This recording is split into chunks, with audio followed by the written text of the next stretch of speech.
Mangwanani akanaka muri yeZimbabwe, tinokuchingamidzai zvekare kune chimwe chirongwa pano paZim, Facebook, Secrets and Confessions. Tadzoka zvekare nemamwe mamessages. Pane imwe message iyo yandakatumidzirwa ichibva kuna vahanzvadzi vedu, zvakangooma hazvo vedu we. Hanzi, makadii mose, ininiwo ndiri mudzimai, ndainge ndakamboroorwa.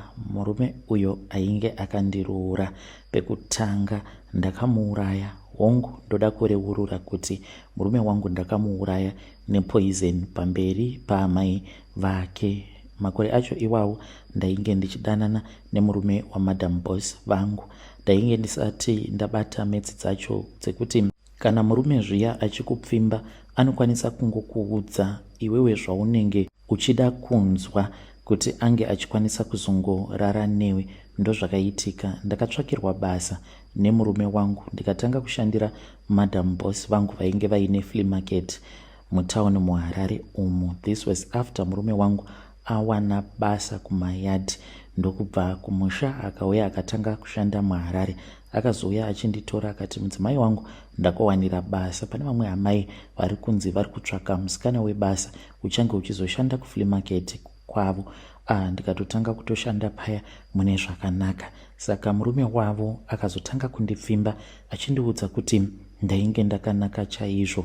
Ndipo apo pandakabva ndachizomubvuma nekuti ndaivimbiswa zvikuru kwazvo kunzi ndichatengerwa kunyange imba muHarare, uye zvekare kana ndikamupa mwana taikwanisa kuzova tose kweupenyu hwedu hwose Madam Boss vangu vasina chavanenge vachiziva, uye zvekare ndainge ndichazovhurirwa mabhizinesis angu mutauni, but ainge achindifadza nenhema. Chinongondirwadza paari murume iyeye ndechekuti akandipfurira kuti ndinge ndichiuraya murume wangu mushure mekunge murume wangu atanga kususpekta kuti ndainge ndichimuhurira.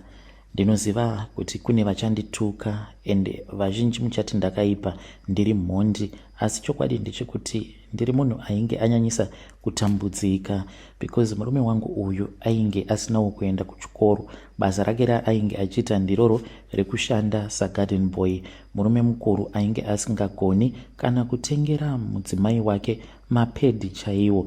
Ndo zvakazokonzeresa kuti ndinge ndichizobatwa nemweya wekuda kumuuraya. Saka pandakauya muHarare takatanga kuraramisana mune zvakanaka, but semunhu wekuti ndainge ndava kushanda mutauni ndaiona vamwe vakadzi dzimwe nguva vachivigirwa lunch nemaboyfriends avo. Apa ini ndaikwanisa kubika chisadza, ndoenda mutauni nechisadza chiya icho chandinenge ndabika.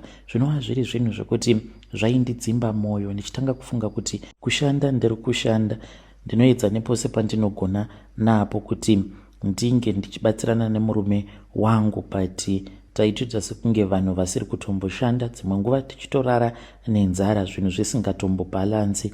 Worst of all, vatezvara vangu pavakazotanga kurwara, ipapo ndo patakazoenda under pressure because taifanira kuti tinge tichizopota tichitumidzira mari yekuti vatezvara vangu vange vachizopota vachiendeswa kuchipatara.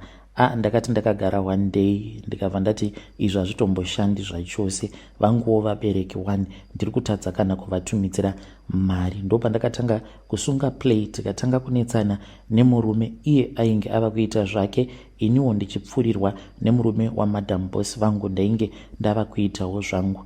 Saka murume wangu paakazotanga kurwara, akarwara murume wangu nechirwere chainge chisingatombonzwisisiki, zvimwe kuda inhau yekuti ndainge ndichiti uku ndiri kurara naye pasina kushandisirana dziviriro, then murume waMadam Boss ndichirara navo zvekare pasina kushandisirana dziviriro zvekare.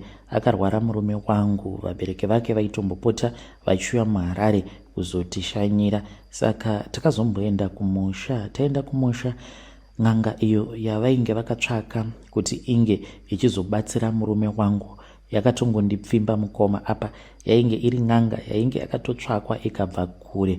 Takangosvikawo tikaiona igerepo pamba pevabereki vemurume wangu ichibetsera zvekare vamwe vanhu vemuvillage. Murume uya akangoita zvevindi mukoma. Ndakanzi ndinge ndichienda mune imwe bedroom ndichinotora mimwe mishonga, ndokwayainge ichigara ikoko.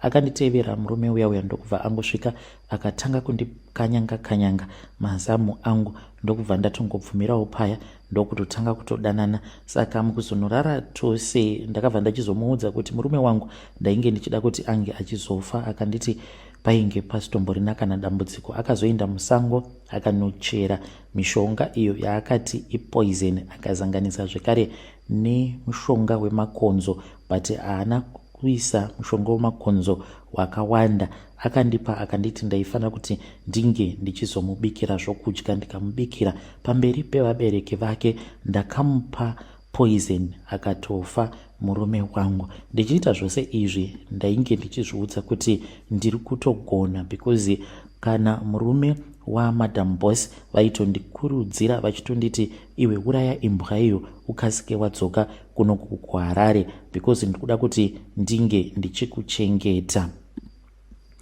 Hei vedare ndo message iyo yandakatumidzirwa ichibva kuna vanzvadzi vedu. Zvakangooma hazvo vedu we, hanzi ndakapfurirwa nechikomba kuti ndinge ndichiuraya murume wangu. Zviriko here kuti munhu anotopfurirwa nechikomba chake kutoti uraya murume wako then wobva watouraya murume wako? Zvakangooma hazvo vedu we. Ngatizamei kuti tinge tichitaura navo mucomment section. Hanzi kunyange mukanditi uri mhondi, but panguva yacho iyoyo ndaisatombozviona sekunge ndiri mhondi. Ndaitozviona ndichitoita zvinhu zviri right. I was trying to build a future, ndo matauriro avo. Hanzi I wanted to build a future for my children. Ndikabvuma kunyengerwa nemurume wamadam boss.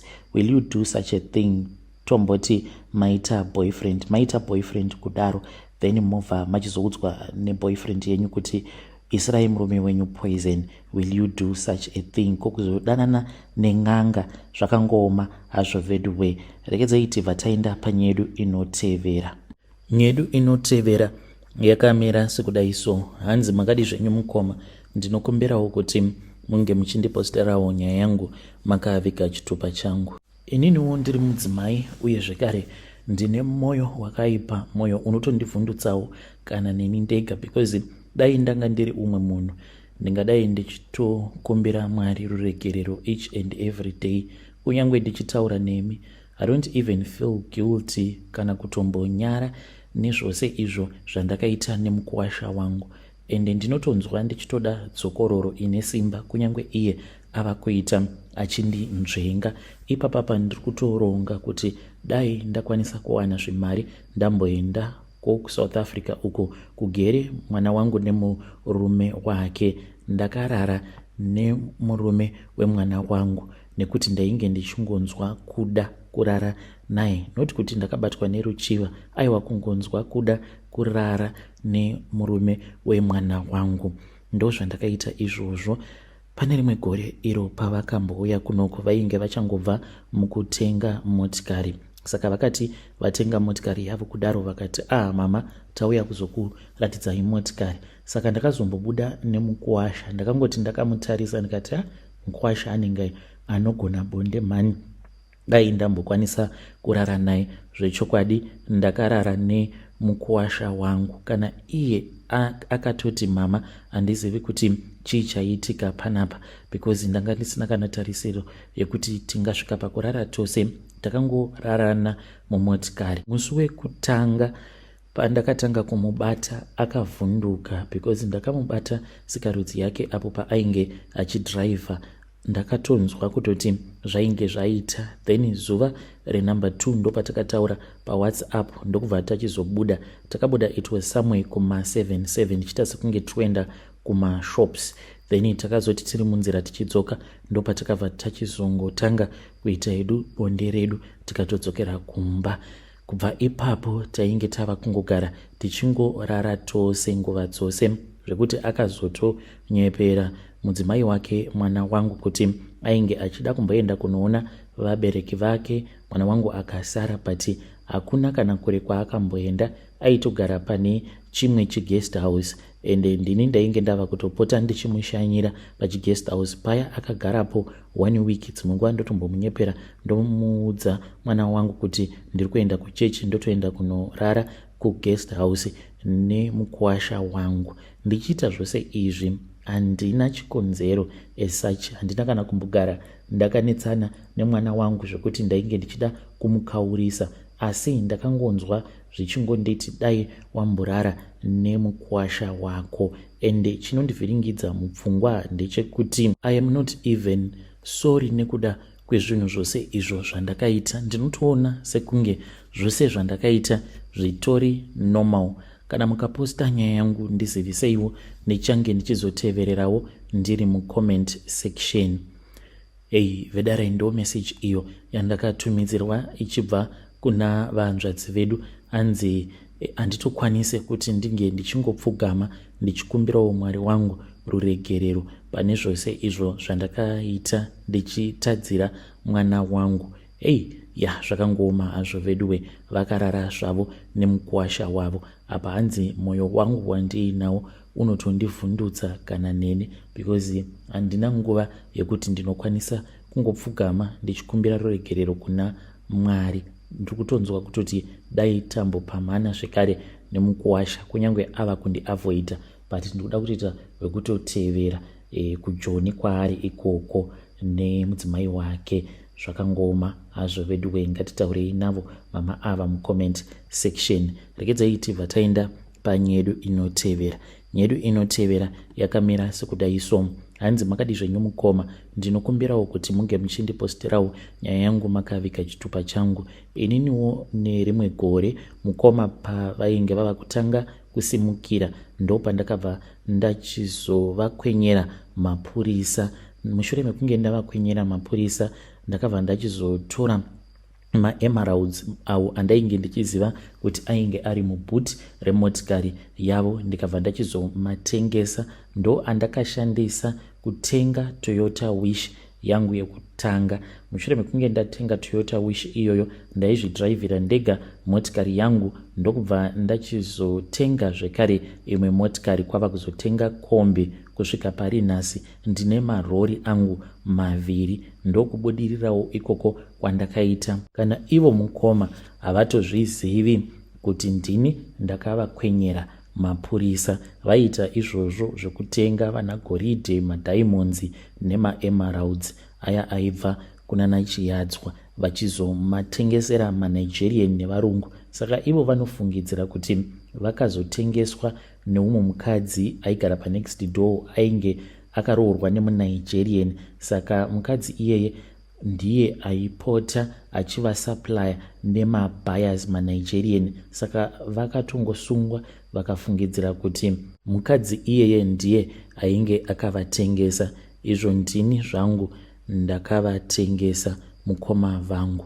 Kana mukaposta nyaya yangu mungondizivisawo, ndichange ndichizoteverera ndiri mucomment section. Mhuri yeZimbabwe ndo message iyo yandakatumidzirwa ichibva kuna mukoma vedu. Zvakangooma hazvo vedu. Let us try to speak with him in the comment section.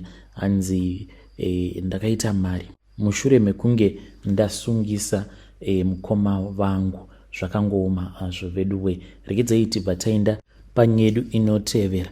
Nyedu inotevera yakamira sekudai so.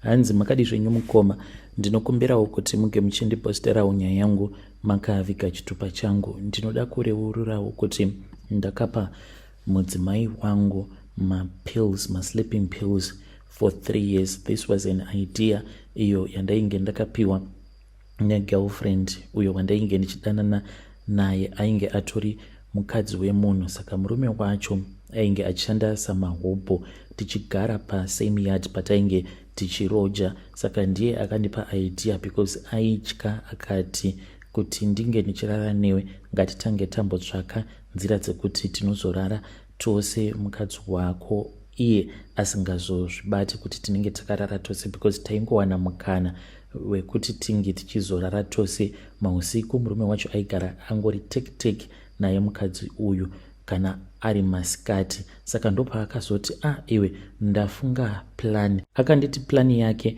yainge iri yekuti tinge tichizotenga masleeping tablets. Kana tatenga masleeping tablets ndobva ndachizopa mudzimai wangu kana arara, tobva tachizotanga kufadzana zvedu. Saka musi wekutanga ndakamuisira mudrink, ndakabuda ndikaenda ndikanotenga Fanta Orange. Pandakadzoka ndikamudirira ndokubva ndangokanda piritsi riya. Then zuva renumber 2 ndikamukandira zvekare rimwe sleeping tablet. Airara kuita sekunge munhu akafa, zvekuti takazogumisidzira tava kutoita zvivindi zvekuti mukadzi iyeye aitouya achitorara mumba mangu.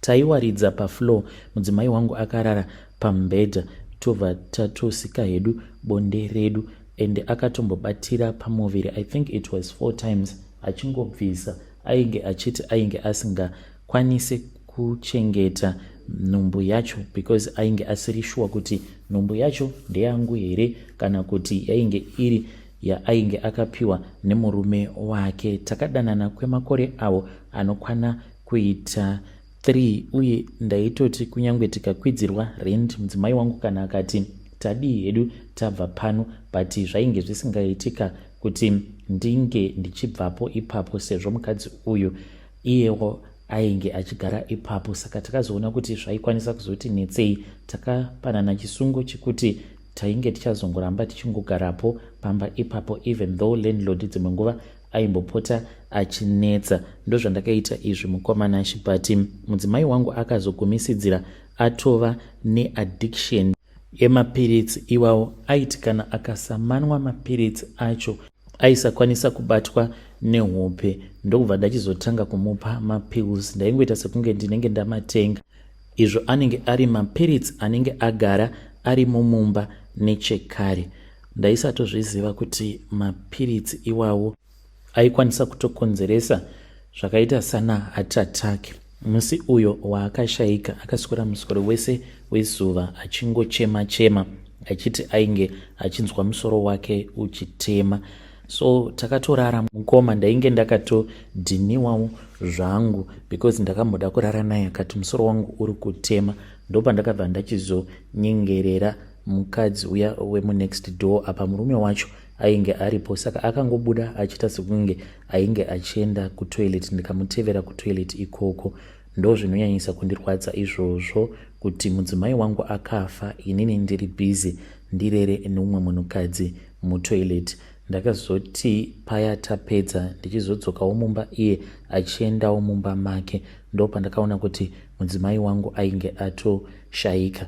Ndo zvakaitika ipapo. Handina kukwanisa kuzivisa vanhu because ndakatya kuti ndichingopindawo mumba uye zvekare mukadzi wemuvakidzani wangu naiyewo achingopindawo mumba, ndobva ndatotanga kutonokera vanhu ndichivaudza kuti mudzimai wangu afa. Ndakazomirira kuda kweabout 1 hour ndakangomufukidza face ndisingade kuramba ndakatarisana naye, but pandakamubata ndakatonzwa kutoti mudzimai wangu ainge atofa because ainge akaita kutonhora kuita chando kuti tono. I think ndakangoti ndichingobuda naiyewo achisara achifa. Then after about 1 hour ndo pandakazomuka ndikanomutsa landlord ndikavaudza kuti mudzimai wangu ainge ashayika.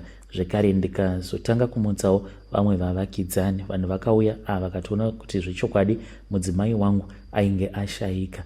Pandakabvunzwa kunyange nehama dzemukadzi kuti ko iye mwana wedu achizofa iwe wakarara, unoreva kuti hauna kana kumbonzwa anything.